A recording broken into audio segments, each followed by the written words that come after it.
नमस्कार, स्वागत है आप सभी का रिपब्लिक भारत पर। मैं हूं आपके साथ सुजाता और इस खास बुलेटिन में हम आपको दिखाते हैं हर खबर विस्तार लेकिन रफ्तार के साथ। सबसे पहली खबर क्या आपको बताएंगी मेरी सहयोगी प्रियंका। धन्यवाद सुजाता। नमस्कार, मैं हूं आपके साथ प्रियंका शर्मा। बुलेटिन की शुरुआत हम बड़ी खबर के साथ हिमाचल प्रदेश की खबर के साथ करेंगे, जहां पर लाहौल स्पीति में लगातार बर्फबारी हो रही है। मौसम बिगड़ता जा रहा है, लोगों के लिए मुश्किलों का सबब भी बन रहा है।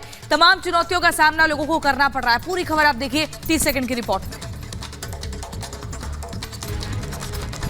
लाहौल स्पीति में बर्फीले तूफान ने लोगों की मुश्किलें बढ़ा दी हैं। हिमस्खलन से इलाके के लोगों में दहशत का माहौल बन गया है। लगातार बारिश और बर्फबारी की वजह से लाहौल स्पीति के राशिद गांव में लैंडस्लाइड हो गया। हालांकि हिमस्खलन में किसी तरह की हताहत की खबर सामने नहीं आई है। लाहौल घाटी में तापमान -6 डिग्री से नीचे लुढ़क गया है। जिला आपदा प्रबंधन ने बर्फबारी को देखते हुए जिले की सभी सड़कों को यातायात के लिए बंद कर दिया है।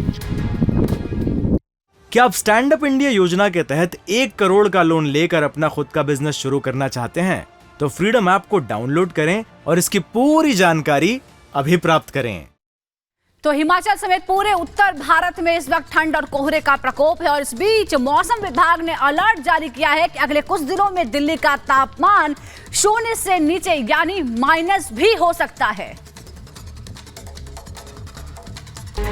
दिल्ली एनसीआर समेत पूरा उत्तर भारत शीतलहर और ठंड की चपेट में है। आईएमडी के साथ साथ कई मौसम विशेषज्ञों ने दावा किया है कि उत्तर भारत में 15 से 18 जनवरी के बीच भीषण ठंड पड़ेगी। 18 जनवरी को ठंड पीक पर रहेगी। इस दौरान पारा 0 से नीचे जा सकता है। मौसम विभाग का कहना है कि 48 घंटे के भीतर दिल्ली समेत वेस्ट एंड नॉर्थ इंडिया पर खतरनाक कोल्ड अटैक हो सकता है, जो इस सीजन का सबसे ज्यादा प्रभावी अटैक होगा। कड़ाके की ठंड के बीच दिल्ली में हल्की बारिश का भी अनुमान है। दिल्ली एनसीआर समेत पूरे उत्तर भारत में ठंड ने लोगों को परेशान कर रखा है और ऐसे में ये जानकारी मिल रही है कि लगातार मौसम अभी आगे और ज्यादा गिरेगा, तापमान गिरेगा। ठंड की चपेट में लोगों की मुश्किलें और बढ़ सकती हैं। पूरी खबर आप देखिए इस रिपोर्ट में।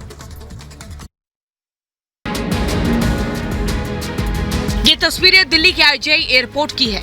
कोहरे के चलते विमान काफी देरी से उड़ान भर रहे हैं। घने कोहरे के चलते शून्य विजिबिलिटी की समस्या का सामना करना पड़ रहा है। विमान सेवाएं बाधित हो रही हैं, जिससे यात्रियों को समस्याओं का सामना करना पड़ रहा है। इस ठंड में सबसे ज्यादा परेशानी बेघरों को हो रही है। दिल्ली की इस कपकपाती ठंड में बेघर लोग खुले आसमान के नीचे रात गुजारने को मजबूर हैं। कड़ाके की ठंड जरूर है, लेकिन ये कड़ाके की ठंड भी मकर संक्रांति के मौके पर लोगों को आस्था की नगरी प्रयागराज में संगम में डुबकी लगाने से नहीं रोक पा रही है। रिपोर्ट दिखाते हैं आपको। देश भर में मकर संक्रांति का पर्व धूमधाम से मनाया जा रहा है। प्रयागराज में 40 लाख से ज्यादा श्रद्धालु आस्था की डुबकी लगाएंगे। संगम नगरी में भारी भीड़ को देखते हुए सुरक्षा के पुख्ता इंतजाम किए गए हैं। मकर संक्रांति पर पिछले साल की तुलना में 20% से ज्यादा सुरक्षा बलों की तैनाती की गई है। यूपी पुलिस के साथ एटीएस, एसटीएफ और सीआरपीएफ के जवान लोगों की सुरक्षा में लगे हैं। ड्रोन कैमरे से पूरे इलाके की निगरानी की जा रही है। तो मकर संक्रांति के पावन पर्व के मौके पर लोग प्रयागराज के अलावा अयोध्या और हरिद्वार भी पहुंच रहे हैं। लाखों की संख्या में श्रद्धालु पहुंच रहे हैं और इस पर्व को मना रहे हैं। पूरी खबर आप देखिए इस रिपोर्ट में। हरिद्वार और अयोध्या में भी लाखों की संख्या में श्रद्धालु पहुंच रहे हैं। आज के इस पावन मौके पर उमड़ने वाली भीड़ को देखते हुए यहाँ भी कई दिनों से तैयारियां की जा रही हैं। देश भर में मकर संक्रांति का त्योहार हिंदू धर्म के लोगों के लिए विशेष महत्व रखता है। मकर संक्रांति के दिन सूर्य उत्तरायण होते हैं। इस दिन मकर राशि में सूर्य प्रवेश कर जाते हैं और इसीलिए इस दिन को मकर संक्रांति के नाम से जाना जाता है। इस मौके पर हर साल लाखों श्रद्धालु पवित्र नदियों में आस्था की डुबकी लगाते हैं। इधर इस बीच आपको बता दें कि गोरखपुर महोत्सव का रंगारंग समापन हो गया है। आखिरी दिन बीजेपी सांसद और एक्टर ने लोगों का खूब मनोरंजन किया।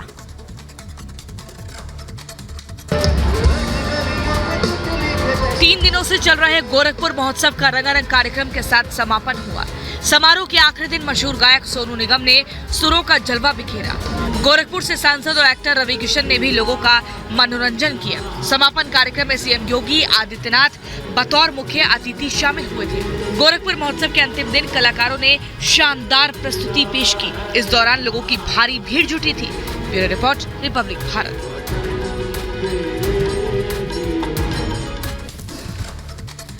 तो वहीं आपको बता दें, बारिश और बर्फबारी की वजह से जोशीमठ में लोगों की और मुश्किलें बढ़ सकती है। हालांकि लोगों को सुरक्षित स्थानों पर ले जाया जा रहा है। पूरी खबर आप देखिए 30 सेकंड की रिपोर्ट में। उत्तराखंड के कई इलाकों में बारिश और बर्फबारी हो रही है। जोशीमठ में बारिश और पानी की वजह से हालात और तेजी से खराब होंगे। जोशीमठ का निचला हिस्सा अलकनंदा नदी के ठीक ऊपर बसा हुआ है और ये भी धंस रहा है। पूरे इलाके का सर्वे चल रहा है। हालात कब सामान्य होंगे ये कहना बेहद मुश्किल है। इसीलिए किसी भी खतरे से बचने के लिए लोगों को सुरक्षित स्थानों पर भेजा जा रहा है। क्षतिग्रस्त मकानों और इमारतों को चिन्हित किया जा रहा है। Bureau report, Republic Bharat.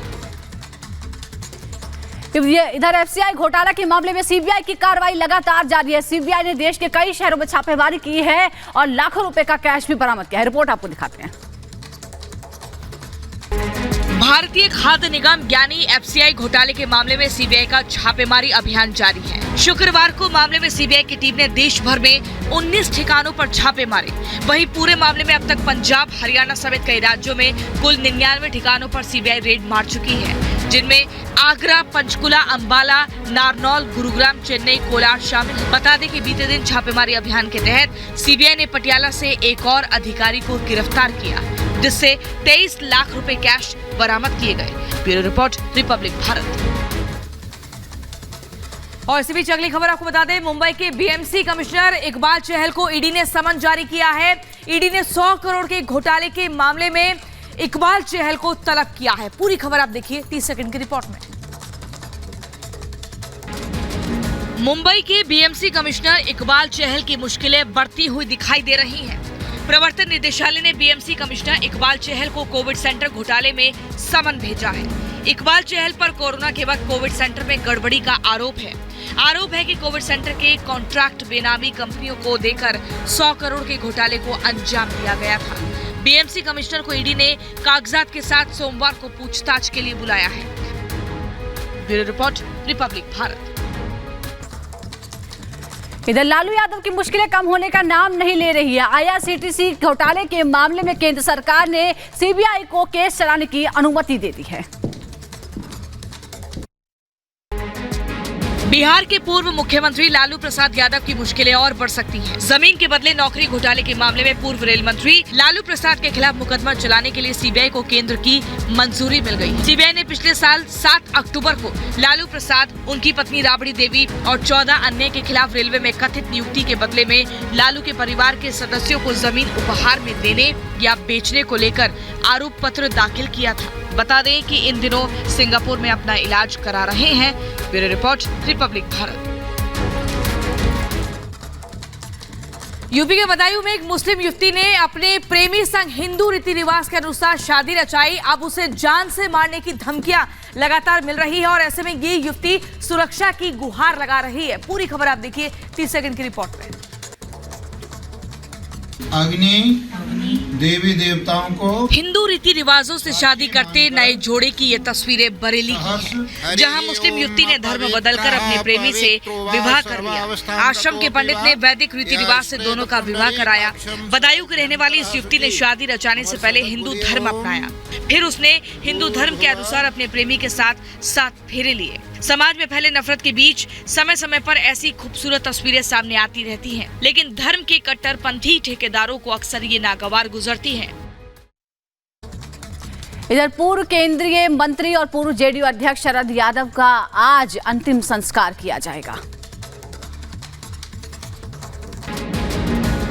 पूर्व केंद्रीय मंत्री और जेडीयू के पूर्व अध्यक्ष शरद यादव का आज मध्य प्रदेश के नर्मदापुरम जिले में उनके पैतृक गांव आखमऊ में अंतिम संस्कार किया जाएगा। आज सुबह 9:15 बजे शरद यादव का पार्थिव शरीर चार्टर्ड प्लेन से भोपाल लाया जाएगा। इसके बाद सड़क मार्ग से पार्थिव शरीर को उनके पैतृक गांव रवाना किया जाएगा। गुरुवार को शरद यादव का गुरुग्राम के फोर्टिस अस्पताल में निधन हो गया था। उनकी बेटी सुभाषिनी ने ट्वीट करके जानकारी दी थी। रामचरितमानस पर बिहार के शिक्षा मंत्री के विवादित बयान के बाद से हिंदू संगठन लगातार गुस्से में है और ऐसे में पटना में वीएचपी ने चंद्रशेखर का पुतला जलाया और जमकर नारेबाजी की। पूरी खबर आप देखिए इस रिपोर्ट में। रामचरितमानस पर नीतीश के मंत्री चंद्रशेखर यादव के विवादित बयान पर चौतरफा विरोध हो रहा है। संत समाज और हिंदू संगठनों में भारी नाराजगी है। पटना में विश्व हिंदू परिषद के कार्यकर्ताओं ने चंद्रशेखर के खिलाफ जमकर प्रदर्शन किया। वीएचपी कार्यकर्ताओं ने शिक्षा मंत्री चंद्रशेखर यादव का पुतला जलाया और नारेबाजी की। बता दें कि नालंदा विश्वविद्यालय के दीक्षांत समारोह में चंद्रशेखर ने रामचरितमानस को नफरती करार दिया था। चंद्रशेखर के इस बयान के बाद से हिंदू संगठनों ने मोर्चा खोल दिया है। इधर यूपी के कानपुर से अब धर्म परिवर्तन कराने का मामला सामने आया है। पुलिस ने इस मामले में कार्रवाई की है और चर्च के पास्टर को गिरफ्तार किया है। जबरन धर्मांतरण की सूचना पर कानपुर पुलिस की टीम ने जवाहर नगर इलाके में स्थित चर्च पर छापेमारी की। पुलिस को यहां से कई संदिग्ध दस्तावेज मिले हैं, जिसमें विदेश से फंडिंग की बात भी सामने आई है। पुलिस ने चर्च के पास्टर को गिरफ्तार कर उससे पूछताछ की और उसे जेल भेज दिया। चर्च से बरामद दस्तावेज के आधार पर पुलिस पूरे मामले की छानबीन में जुट गई है। जबरन धर्मांतरण को लेकर केंद्र और राज्य सरकार सख्त है। सुप्रीम कोर्ट ने भी इसे गंभीर मसला माना है। बावजूद इसके इस तरह के मामले कम होने का नाम नहीं ले रहे हैं। Bureau report, Republic Bharat. और अब अगली खबर भी यूपी के कानपुर से ही है, जहां पर नकाबपोश बदमाश एक घर में घुस जाते हैं और उसके बाद बुजुर्ग दंपत्ति की गला रेतकर हत्या कर देते हैं। पूरी खबर आप देखिए 30 सेकंड की रिपोर्ट में। तस्वीरें कानपुर के ककवन थाना इलाके की हैं, जहां उस वक्त दहशत फैल गई जब लूट के इरादे से एक बिजली कर्मी के घर में घुसे 5 से 6 नकाबपोश बदमाशों ने 2 लोगों को मौत की घाट उतार दिया। डबल मर्डर और लूट की वारदात गुरुवार देर रात की है, जब फतेहपुर इलाके के रहने वाले राजकुमार का पूरा परिवार सो रहा था। तब छत के रास्ते 5 से 6 नकाबपोश बदमाश घर में दाखिल हुए और बुजुर्ग दंपत्ति की गला रेतकर हत्या कर दी और लाखों के जेवर और कैश लेकर फरार हो गए।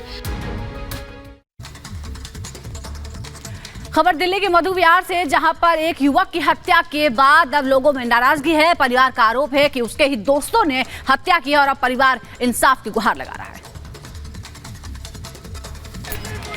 सड़क पर हंगामे और नारेबाजी की ये तस्वीर राजधानी दिल्ली के मधु विहार इलाके की है, जहां दिन दहाड़े युवक की हत्या से लोगों में आक्रोश है। लोगों ने सड़क पर जमकर प्रदर्शन किया। दरअसल मधु विहार इलाके में टीटू नाम की युवक की चाकू से गोदकर बेरहमी से हत्या कर दी गई। हत्या का आरोप मृतक के दोस्तों पर लगा है। आरोप है कि मृतक के दोस्तों ने टीटू की हत्या कर दी। पुलिस ने मामले में परिजनों की तहरीर पर केस दर्ज कर जल्द से जल्द आरोपियों को गिरफ्तार करने का दावा किया है। और अब अगली खबर मध्य प्रदेश के रतलाम से है, जहां पर एक प्लास्टिक की फैक्ट्री में एकाएक आग लग जाती है और पल भर में सब कुछ जलकर राख हो जाता है। पूरी खबर आप देखिए 30 सेकंड की रिपोर्ट में। फैक्ट्री में आग लगी है और आसपास अफरा तफरी का माहौल है। आग की ये विकराल तस्वीर मध्य प्रदेश के रतलाम जिले की है, जहां एक प्लास्टिक फैक्ट्री में भीषण आग लग गई। आग के शोलों ने पूरी फैक्ट्री को अपनी चपेट में ले लिया। पल भर में फैक्ट्री में रखा सारा सामान जलकर खाक हो गया है। सूचना मिलने पर पहुंची फायर ब्रिगेड की गाड़ियों ने कड़ी मशक्कत के बाद आग पर काबू पाया। फैक्ट्री में आग कैसे लगी, इसका अभी खुलासा नहीं हुआ है। पुलिस पूरे मामले की छानबीन कर रही है। Bureau report, Republic Bharat. इस बीच लुधियाना से खबर आपको बताते हैं, जहां पाइपलाइन में रिसाव होने की वजह से आग का खतरा लगातार मंडरा रहा है। क्या है पूरी खबर आपको रिपोर्ट में दिखाते हैं। आग की भयावह तस्वीर लिथुआनिया की है, जहां गैस पाइपलाइन में अचानक से विस्फोट हो गया। ये विस्फोट कितना भयानक था, इसका अंदाजा आसमान में उड़ती आग की लपटों को देखकर लगाया जा सकता है। गैस पाइपलाइन में विस्फोट के बाद इलाके में दहशत का माहौल है। प्रशासन ने एहतियातन आसपास के गांवों को खाली करा दिया है। हालांकि इस घटना में किसी के हताहत होने की खबर नहीं है। फायर ब्रिगेड की टीम ने आग पर काबू पा लिया है। वहीं गैस पाइपलाइन में हुए विस्फोट के कारणों का अभी पता नहीं चला है। Bureau report, Republic Bharat. क्या आप स्टैंड अप इंडिया योजना के तहत 1 करोड़ का लोन लेकर अपना खुद का बिजनेस शुरू करना चाहते हैं? तो फ्रीडम ऐप को डाउनलोड करें और इसकी पूरी जानकारी अभी प्राप्त करें।